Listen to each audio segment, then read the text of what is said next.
শুভ সকাল আমার প্রিয় পরিবার। আশা করি তোমরা সবাই ভালো আছো, সুস্থ আছো, আমরাও ভালো আছি।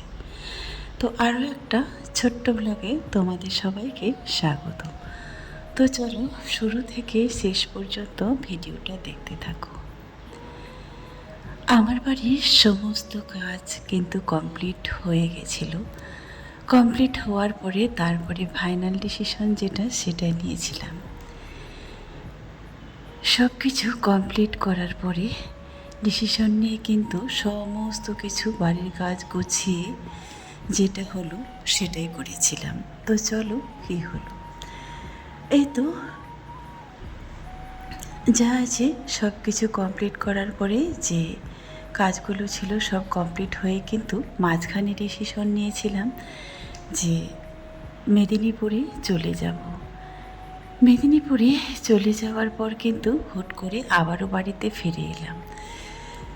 তো চলো বাড়িতে ফিরে এসে কিন্তু তারপরের দিনে এটা ব্লগ ছিল। এই তো মাংস নিয়ে এসেছিলাম আর মাংস রান্না হচ্ছে, আর বাড়িতে আজকে কে আসছে তো সেই ভিডিওটা তোমরা শুরু থেকে শেষ পর্যন্ত দেখতে থাকো। তোমাদেরকে একটা ভিডিওতে বলেছিলাম মা হতে চলেছে আবারও, আর আমি হব দিদা। তো এই কথাটা তোমাদেরকে বলেছিলাম। তো চলো আজকে ফাইনালি সেটাই তোমাদেরকে বলি। যেহেতু বাড়িতে আজকে বড় মেয়ে আসবে, জামাই আসবে, সকলেই আসবে, তাই সকাল সকাল রান্না হচ্ছে মাংস। রান্না করে রাখবো আর ওরা এসে খাবে। আর এরই মধ্যেই হচ্ছে রিয়ার বাবাও আজকে আসছে। ওই তো তোমাদেরকে একটু আগে বললাম আমরা সকলে চলে গেছিলাম 3 মা বেটি মিলে মেদিনীপুরে। তো খবর পেয়ে আবারও চলে এলাম।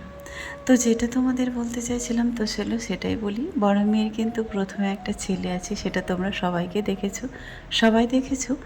আমার প্রত্যেকটা ভিডিওতে না হলেও প্রায় ভিডিওতে তোমরা দেখেছো, ছবিও দেখেছো।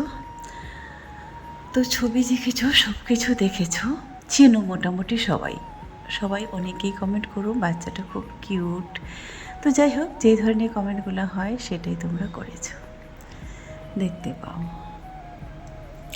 তো ফাইনালি আমি হচ্ছে ওকে নিতে এসেছি। আমি যেহেতু এখানে আর থাকবো না, কারণ ওদের পড়াশোনা এখনও কমপ্লিট হয়নি, পড়াশোনা আছে, স্কুল খুলে গেছে, আর বাড়ির কাজকর্ম তো সমস্ত কিছু কমপ্লিট, তাই আমি চলে গিয়েছিলাম। তারপরে এরই মধ্যে হঠাৎ করে ফোন করে শুনলাম তার নাকি শরীরে হিমোগ্লোবিন একেবারে কম, মোটামুটি এখন আর কি, যাই হোক 8 মাস চলছে। 8 মাস চলছে, হিমোগ্লোবিন শরীরে একেবারেই কম। তারপরে আমি ভাবলাম এখানে যদি থাকতে হয় তাহলে এখানে যদি বাচ্চা হয় আমাকে থাকতে হবে।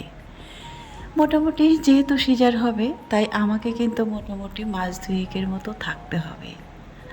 আর এমনিতেই বাড়িতে এসেই আমি 2 মাস থেকে গেলাম। যাই হোক, বাড়িতে এসেই ফেঁসে গিয়েছি বলতে গেলে চলে। ওই তো বাড়িঘর দেখার পরে যখন সব কিছু একটা সিদ্ধান্ত নিলাম যে বাড়িঘর কমপ্লিট হবে আর কি, যাই হোক যে ডিসিশনটা নেওয়া হয় সেটাই নিলাম। তারপরে কিন্তু ওরই মধ্যে 2 মাস কেটে গিয়েছিল, যদিও 1 মাস স্কুল বন্ধ ছিল, তার মধ্যে 1 মাস কিন্তু এমনিতেই কেটে গেল। 1 মাস যেহেতু এমনিতে স্কুল বন্ধ হলো, তার মধ্যে ওদের পাবলিক স্কুল, সেটা তোমরা বুঝতেই পারছো কতটা অসুবিধা হবে। তারপরে গিয়ে মোটামুটি 1 সপ্তাহ ছিলাম। তারপরে এই তো এই খবরটা পাওয়ার পরে আমি কিন্তু থাকতে পারলাম না। 1 রাতের মধ্যে ছুটে এসেছি আবারও সেই বাড়িতে। ওদেরকে বলে দিয়েছিলাম যে আমি তাকে আনতে যাচ্ছি, কারণ আমি এখানে থাকতে পারবো না, আর ওর বাচ্চা হলে আমাকে থাকতে হবে, আর আমার পক্ষে থাকা সম্ভব না। তাই বলেছিলাম আমি সেখানে নিয়ে যাব আমার কাছে। তো চলো সেখানে যেহেতু সব আমি এরকম একটা ব্যবস্থা করতে পারবো, সেটা তোমরা এর আগেও দেখেছো, পারবো, কোনো কিছুই অসুবিধা হবে না। আমার যে পাশে ফ্ল্যাটে আছে সেখানেও একজন পরিচিত আছে, আমার অনেকেই পরিচিত আছে, সেখানে কোনো প্রবলেম হবে না ডক্টর দেখাতে কিংবা সিজার করাতে। তো সেই সাহসটা মনের মধ্যে আমার আছে। তো সেই সাহস করে বলেছিলাম, তারাও বলেছে ঠিক আছে যাবে, জামাইও বলেছিল। তাই আমি এক রাতের মধ্যে নিতে এসেছি। তারপরে রিপোর্টগুলো দেখার পরে তো একেবারে আরও মনটা খারাপ হয়ে গেছিলো। কোনোভাবেই আর বেশি দেরি করানো যাবে না। তো যাই হোক, ফাইনালি সেই তাড়াতাড়ি করে ডিসিশন নিয়েছি যে নিয়ে চলে যাব। সেই জন্যই কিন্তু বিশেষ করে বাড়িতে আসা, আর বাড়িতে এসেই কিন্তু অনেক কাজকর্ম এই 3 দিনের মধ্যেই কমপ্লিট হয়ে গেল। সরি, 3 দিন না, কারণ আমরা এসেছি বৃহস্পতিবারে কি শুক্রবারে, আর এখান থেকে সেই ট্রেনটাই যে দীঘা এক্সপ্রেসে করে আমরা আসি, সেই ট্রেনটাই আবার শুক্রবার ফিরে যায়। তাহলে মোটামুটি থাকতে হচ্ছে আমাকে 5 দিন। আমার বাড়ির এই সুন্দর ভিউটা দেখে দেখে তোমরা যারা সুন্দর সুন্দর কমেন্ট করেছো আর এই সুন্দর ভিডিওগুলো চাইছো, তাদের জন্য আশা করি এই ভিডিওটা।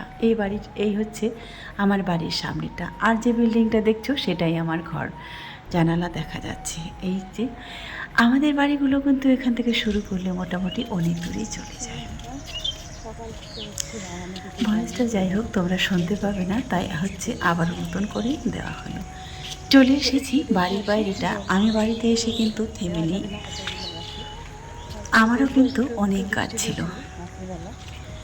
আমার কাজেরও কোনো কিন্তু শেষ নেই। ওই তো বললাম তোমাদের বাগান যে লাগানো হয়েছিল, আমি এরই মধ্যে চলে গিয়েছিলাম। বাগান লাগানোর মতো পরিস্থিতিটা ছিল না, সেই পরিস্থিতিটা হয়ে গেছে। আমার গাছ লাগানো হবে আর বড় মেয়েকে নিয়ে চলে যাব, এটাই হচ্ছে ফাইনাল ডিসিশন ছিল। যাই হোক, অনেক একটা ব্লগে তোমাদের বলেছিলাম, সেটাই আজকে তোমাদের কাছে ক্লিয়ার করলাম। আমি নিতে এসেছি আর আমার কাজও হলো। তো ফাইনালি নিয়ে আমি মেদিনীপুরে পৌঁছে গেছি। এই ভ্লগগুলোই ছিল, সেগুলো তোমাদেরকে দিচ্ছি। তবে মেদিনীপুরের ভ্লগ পাবে অনেকেই, আর অনেকেই যারা কমেন্ট করছিলে বাচ্চাগুলো এখন কোথায় পড়াবে, আর কি তুমি মেদিনীপুরে থাকবে না? অবশ্যই থাকবো, কারণ ওইটা তো আমার হচ্ছে গ্রামের বাড়ি, সেখানে চাষবাস সমস্ত কিছু হয়, তাই না? আর সেখান থেকে আমার মেয়েরা পড়াশোনা স্কুল কমপ্লিট করতে গেলে সে অনেকটা দূর আমার বাড়ি থেকে, তারা কোনোভাবেই সেখান থেকে পড়াশোনা সম্ভব না, যেতে পারবে না। তো এবার হয়তো তোমরা আরও অনেকেই বলবে, তাহলে কি বাড়ির ছেলেপেলেগুলো পড়াশোনা করেনি? হ্যাঁ, করে। তারাও সবাই বাড়ির বাইরেই আছে, বাড়ির বাইরে থেকেই তারাও পড়াশোনা করছে। শুধু যে আমি বাইরে আছি তা না, আমার চায়ের ছেলেমেয়েরাও তারাও কিন্তু বাইরে থেকেই অলরেডি তারা পড়াশোনা করছে। এটাই। এই তো বাগানটা কিন্তু একেবারে কমপ্লিট, চারদিক থেকে ঘেরাও হয়ে গেছে, লাগানো হয়ে গেছে, একেবারে কমপ্লিট। এটা কিন্তু একেবারেই এই বাগান লাগানো কিন্তু এটা দিয়ে শেষ না, আরও একটা আছে, সেটা হয়তো তোমরা পরের বারে দেখতে পাবে। আসলে বাড়ির কাজ না, ওই তো বললাম দীর্ঘ সময় আমি বাড়িতে ছিলাম না, টুকটাক করে কিন্তু অনেক কাজ কমপ্লিট হয়ে ইনকমপ্লিট হয়ে আছে। আমি ছিলাম না তাই। হ্যাঁ, ওই তো বাড়িতে যে সংসারে মহিলা থাকে না, সেই সংসারটা কিন্তু কোনোদিনও সংসার হয়ে ওঠে না। আমি যদি আজ বাড়িতে থাকতাম তাহলে এই বাগানটা আজ পরিপূর্ণ হয়ে যেত, মোটামুটি বিক্রি করার মতো পরিস্থিতি হয়ে আসতো আর কি। মোটামুটি অনেক বড় গাছগুলো হয়ে যেত। তো যাই হোক, আমি ছিলাম না বলে কোনো কিছুই হয়নি। এটা লাগানো এবারে হলো, তার পরের বছরে আরও লাগানো হবে, আরও জায়গা আছে। সেখানটা মোটামুটি বিঘা খানেকের মতো আছে, সেটাতেও লাগাবো। এই তো ওরা সকাল সকাল চলে এসেছে। ওরা আসার পরে কিন্তু সঙ্গে সঙ্গে লেগে গেছে বেটাতে বাগানের কাজে। জামাইও এসেছে, আর এই গাছটা ঝুঁকে পড়ে যাচ্ছিল, তাই আমি কয়েকটা ডাল ছেটে দিলাম।